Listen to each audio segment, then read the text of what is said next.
Hello everyone, मैं प्रदीप कुमार आगाज IAS institute में आप सभी का स्वागत करता हूं। तो आइए आज के इस वीडियो में हम लोग बात करने वाले हैं कृषि से रिलेटेड यूपीएससी के प्रीलिम्स और मेंस के आज के जितने भी टॉपिक हैं हम आप लोगों के लिए लेकर आए हैं। तो चलिए देखते हैं। तो देखिए, प्रीलिम्स के लिए जो टॉपिक है वो उर्वरक सब्सिडी और यूरिया डाई अमोनिया फास्फेट और पोषक तत्वों पर आधारित सब्सिडी एनबीएस योजना, और मेंस के लिए जो टॉपिक है उर्वरक सब्सिडी से संबंधित मुद्दे। तो आइए हम प्रीलिम्स और मेंस के इन सभी टॉपिक के बारे में पूरे विस्तार से चर्चा करते हैं। तो आइए देखते हैं चर्चा में क्यों है। भारत सरकार ने उर्वरकों के संतुलित उपयोग को बढ़ावा देने के लिए कई उपायों को लागू किया है। इन प्रयासों के बावजूद यूरिया की खपत में वृद्धि हुई है, जिससे नाइट्रोजन उपयोग क्षमता में कमी और उर्वरक उपयोग के अनुरूप फसल की पैदावार में गिरावट आई है। संतुलित उर्वरता को बढ़ावा देने हेतु किए गए उपाय क्या है, आइए हम लोग समझते हैं। सबसे पहले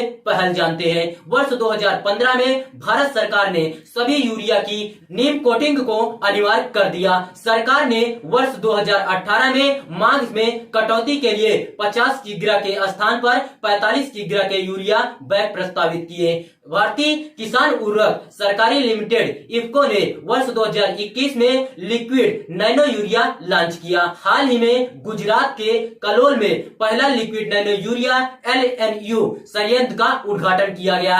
LNU एक नैनो पार्टिकल के रूप में यूरिया है और पारंपरिक यूरिया को बदलने तथा इसकी आवश्यकता को कम से कम 50% कम करने के लिए विकसित किया गया है। किए गए उपायों का प्रभाव आइए जानते हैं। प्रारंभ में नीम कोटेड यूरिया के उपयोग से खपत में गिरावट आई, जिससे गैर कृषि उद्देश्यों के लिए यूरिया का उपयोग करना मुश्किल हो गया है। हालांकि यह प्रवृत्ति वर्ष 2018-19 से उलट गई है। वर्ष 2022-23 में यूरिया की बिक्री वर्ष 2015-16 की तुलना में लगभग 5.1 मिलियन टन अधिक थी और अप्रैल 2010 में पोषक तत्वों पर आधारित सब्सिडी एनबीएस व्यवस्था की शुरुआत से पहले वर्ष 2009 से 10 की तुलना में 9 मिलियन टन अधिक थी। यूरिया की प्रमुखता के कारण क्या है, आइए देखते हैं। सबसे पहले हम लोग अनुकूलन विशेषताएं समझते हैं। यूरिया सबसे व्यापक रूप से इस्तेमाल किए जाने वाला उर्वरक है, क्योंकि यह नाइट्रोजन का एक समृद्ध स्रोत है जो पौधों की वृद्धि के लिए एक आवश्यक पोषक तत्व है। यूरिया किसानों के लिए आसानी से उपलब्ध और किफायती नाइट्रोजन स्रोत है, जो इसे एक लोकप्रिय विकल्प बनाता है। इसे आसानी से स्टोर और ट्रांसपोर्ट किया जा सकता है, जिससे यह किसानों एवं निर्माताओं दोनों के लिए एक सुविधाजनक विकल्प बन जाता है। यूरिया भी एक बहुमुखी उर्वरक है, जिसे विभिन्न प्रकार की फसलों और मिट्टी में उपयोग किया जा सकता है। भारी सब्सिडी क्या है, आइए देखते हैं। भारत में यूरिया सबसे अधिक उत्पादित, आयातित, खपत की जाने वाली और भौतिक रूप से विनियमित उर्वरक है। वर्ष 2009-10 से यूरिया की खपत में 1/3 से अधिक की वृद्धि देखी गई है। यह मोटे तौर पर 4,830 रुपए से 5,628 रुपए प्रति टन के रूप में इसे अधिकतम खुदरा मूल्य में मात्र 16.5% की वृद्धि के कारण है। डीएपी प्रति टन 27,000 रुपए और एमओपी प्रति टन 34,000 रुपए के मुकाबले यूरिया का वर्तमान प्रति टन मूल्य 4:2:1 एनपीके उपयोग अनुपात के साथ संगत नहीं है, जिसे आमतौर पर भारतीय मृदा के लिए आदर्श माना जाता है। पोषक तत्व आधारित सब्सिडी योजना क्या है, आइए देखते हैं। सबसे पहले लक्षित लाभार्थी के बारे में समझते हैं। एनबीएस का उद्देश्य देश भर के किसानों को लाभान्वित करना है, विशेष रूप से छोटे और सीमांत किसान जो बाजार दरों पर उर्वरकों का खर्च उठाने में सक्षम नहीं है। यह योजना किसानों को उनकी उर्वरक आवश्यकताओं के आधार पर सब्सिडी प्रदान करती है और सब्सिडी राशि सीधे उनके बैंक खातों में अंतरित कर दी जाती है। फायदे क्या हैं? आइए सबसे पहले समझते हैं। यह मृदा की उर्वरता और फसल उत्पादकता में सुधार करने में मदद करता है। यह रियायती दरों पर उर्वरक उपलब्ध कराकर किसानों के लिए कृषि की लागत कम करता है। कृषि उपज की गुणवत्ता से सुधार आने से किसानों को बाजार में अपनी फसलों के लिए बेहतर कीमत प्राप्त करने में मदद मिल सकती है। यह मृदा स्वास्थ्य के संरक्षण एवं उर्वरकों के अत्यधिक उपयोग से होने वाले पर्यावरणीय प्रभाव को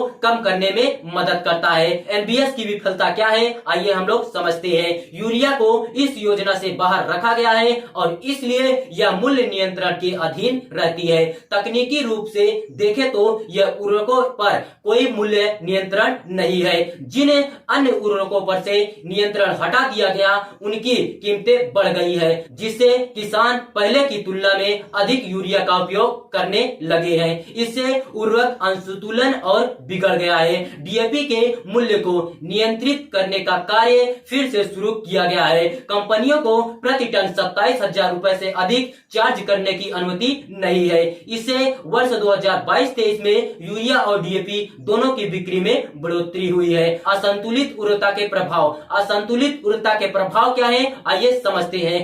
फसल की पैदावार और गुणवत्ता में कमी। सबसे पहले हम लोग यही समझते हैं। बहुत कम अथवा बहुत अधिक उर्वरक का उपयोग करने से फसल की पैदावार और गुणवत्ता में कमी आ सकती है, जिसके परिणाम स्वरूप किसानों को आर्थिक नुकसान होता है। मृदा क्षरण। मृदा क्षरण क्या है? आइए देखते हैं। असंतुलित उर्वरक से मृदा में पोषक तत्वों का असंतुलन हो सकता है, जिससे मृदा का क्षरण, अवनयन एवं समय के साथ मृदा की उर्वरता में कमी हो सकती है। पर्यावरण पर्यावरण प्रदूषण क्या है? आइए देखते हैं। उर्वरकों के अत्यधिक उपयोग से जल निकायों में अतिरिक्त पोषक तत्वों जैसे नाइट्रोजन और फास्फोरस का निष्कालन हो सकता है, जिससे सुपोषण, एल्गी ब्लूम एवं अन्य पर्यावरणीय समस्याएं हो सकती है। स्वास्थ्य संबंधी खतरा। स्वास्थ्य संबंधी खतरा क्या है? आइए देखते हैं। उर्वरकों के अत्यधिक उपयोग से फसलों में नाइट्रेट का संचय हो सकता है, जिनका अधिक मात्रा में सेवन करना मानव स्वास्थ्य हेतु हानिकारक हो सकता है। आगे की राह क्या है? आइए देखते हैं। यूरिया को शामिल करते हुए एनबीएस व्यवस्था का विस्तार। सबसे पहले हम लोग समझते हैं। एनबीएस व्यवस्था से यूरिया के मौजूदा बहिष्करण से इसकी खपत में वृद्धि हुई है, जिससे उर्वरकों के असंतुलन की समस्या बढ़ गई है।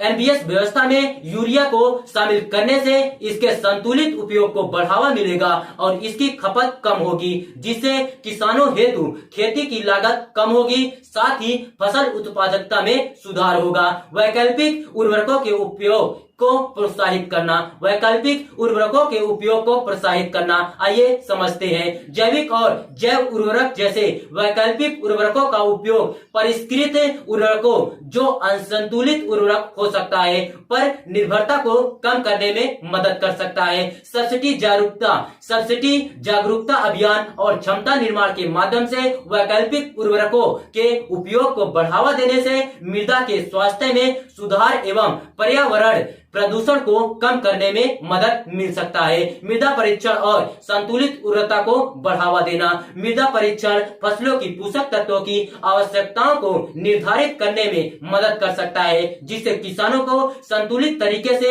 उर्वरकों का प्रयोग करने में मदद मिल सकती है। मृदा परीक्षण को बढ़ावा देने और इसके लिए सब्सिडी प्रदान करने से किसानों को उर्वरकों के संतुलित उपयोग की विधियों को अपनाने हेतु प्रोत्साहित किया जा सकता है, जिससे फसल की पैदावार एवं मृदा के स्वास्थ्य में सुधार हो सकता है। अनियंत्रित उर्वरकों की कीमतों की निगरानी और विनियमन। आइए समझते हैं। डीएपी जैसे नियंत्रित उर्वरकों की कीमतों को विनियमित करने से उनके अत्यधिक उपयोग को रोकने एवं उर्वरकों के संतुलित उपयोगों को बढ़ावा देने में मदद मिल सकती है। सरकार उर्वरकों की वहनीयता सुनिश्चित करने और उनके अत्यधिक उपयोग को रोकने हेतु विनियंत्रित उर्वरकों पर मूल्य नियंत्रण फिर से शुरू करने पर विचार कर सकती है। सतत उर्वरकों का अनुसंधान एवं विकास। आइए देखते हैं। सतत उर्वरकों के अनुसंधान एवं विकास में निवेश करने से ऐसे उर्वरक विकसित करने में मदद मिल सकती है जो पर्यावरण के अनुकूल हो। उर्वरकों के संतुलित उपयोग को बढ़ावा दे और फसल उत्पादकता में सुधार कर सके। सरकार निजी क्षेत्र की भागीदारी को प्रोत्साहित करने के अतिरिक्त अस्थायी उर्वरकों के अनुसंधान एवं विकास के लिए धन उपलब्ध कराएगी। एनयूई नाइट्रोजन उपयोग दक्षता में सुधार। आइए देखते हैं। एनयूई मुख्य रूप से यूरिया के माध्यम से लघु नाइट्रोजन के अनुपात को संदर्भित करता है, जो वास्तव में फसलों की अधिक पैदावार के लिए उपयोग किया जाता है। यह किसानों को कम यूरिया के साथ सामान्य या अधिक अनाज की पैदावार करने में सक्षम करेगा। तो देखिए, अगर आप लोगों को इसका पीडीएफ चाहिए तो इसका पीडीएफ आप लोगों को टेलीग्राम चैनल पर मिल जाएगा। टेलीग्राम चैनल का नाम है आगाज आईएएस इंस्टीट्यूट। आगाज आईएएस इंस्टीट्यूट टेलीग्राम चैनल का नाम है और टेलीग्राम चैनल का लिंक हम इस वीडियो के डिस्क्रिप्शन में दे देंगे। आप यहां से भी जाकर टेलीग्राम चैनल को ज्वाइन कर सकते हैं और पीडीएफ डाउनलोड कर सकते हैं।